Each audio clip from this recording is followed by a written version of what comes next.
Semberezo kutya n'obutamanya basobola kutuuka ku mwoyo gwange yadde batuuka n'omubiri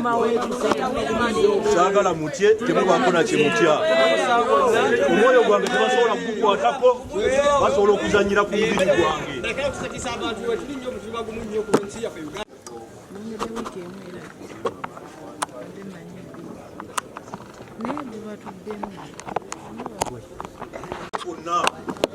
amazima gabeera mazima obudde bwonna tujja kugumiikiriza tujja gafuna era siraba omuntu yenna atidde olw'okutulugunya omubiri gwange omwoyo gwange tebasobola kugutuukako yadde dakiika n'emu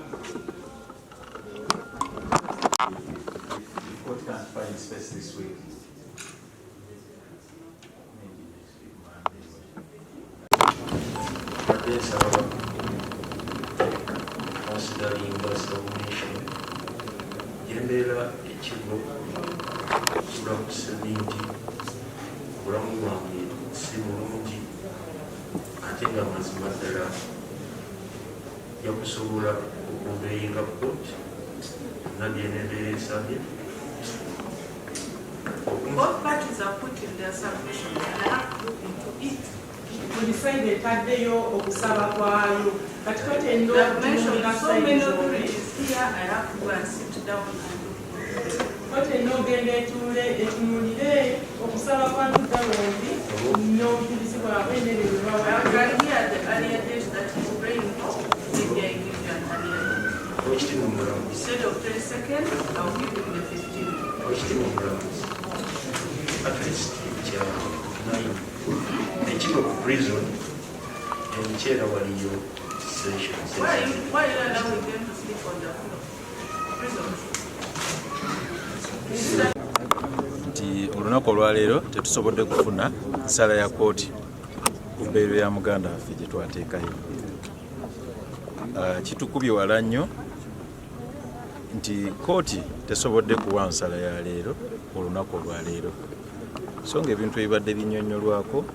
by'amateeka naye sijja kugivunaana nnyo olw'okubanga ekyalina okukola ensalawo yaayo era n'amateeka ge nasoma tegakola kiteganzikiriza kukola kintu kifaanaganako bwe kityo so nsuubira nti kaseera akatuufu kooti egenda kusala mu mbeera entuufu. Lwaki nyina essuubi lingi nnyo mu kooti olwaleero newankubadde kale ebisizaamu bubi olukubanga tesobodde kusala leero kuba nandisuubidde nti mu mbeera entuufu bwe liri eddembe ly'abuntu lye tunyonnyodde mu kooti ne tuemphasizinga ne tukakasa kooti nti eddembe ly'obuntu lyenkanankana eddembe lyabwe bange lyenkanankana n'eddembe ly'obulamu, right to life.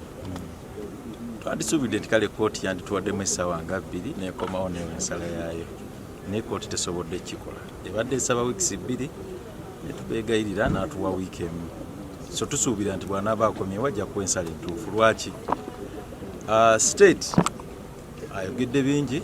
ebyokugamba nti honorable Kiyaga gwe baleetanga omujulizi takakasizza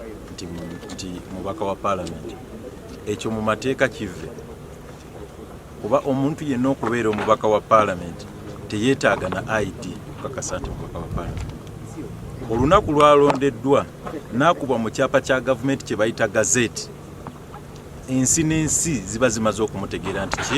nti mubaka aba takyetaaga ki ID. So kibadde kya nsonyi nnyo era kibadde kyennyamiza state omulamba akolera empiki mu constituency y'omubaka okusituka n'agamba nti omubaka si mubaka wa parliament tekibulikikazi. I can't imagine it. Simanyira bwenyiza kinnyonnyola butya bwe kimpulikikidde matu z'obujulizi okakasiza ddala nti omubaka mubaka. So kooti webange ebadde tekimanyi nekyo nakyo tukikoze ki tugiraze.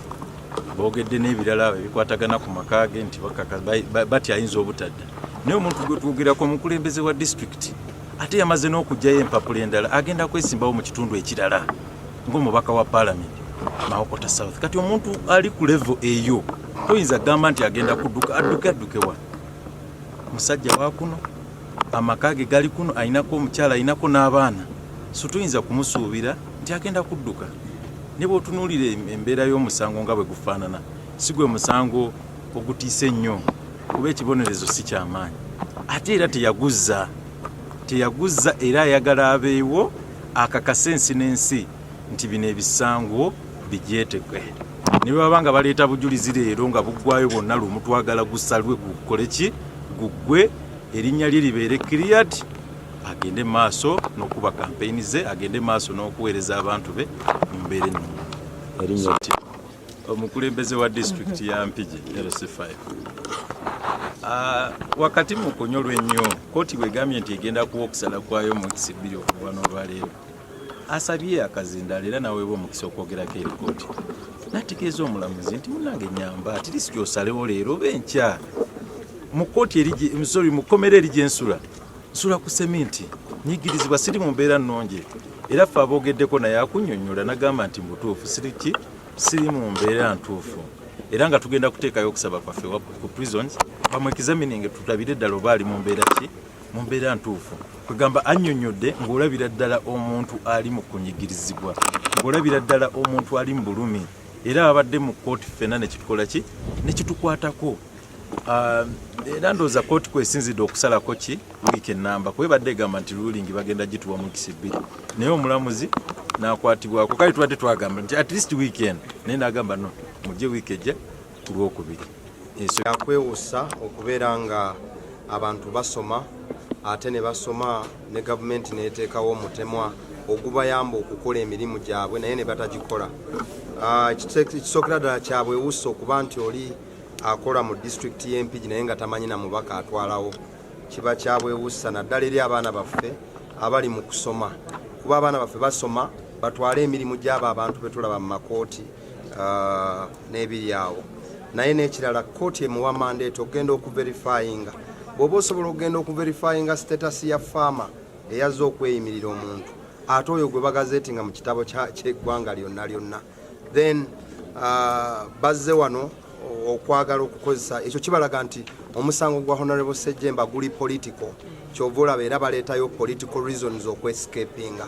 naye kya buswavu nti ekintu ekiri political bakireeta wano kyenjagala okubatega biri political ababbye sente nyingi batambula ne President Museveni every day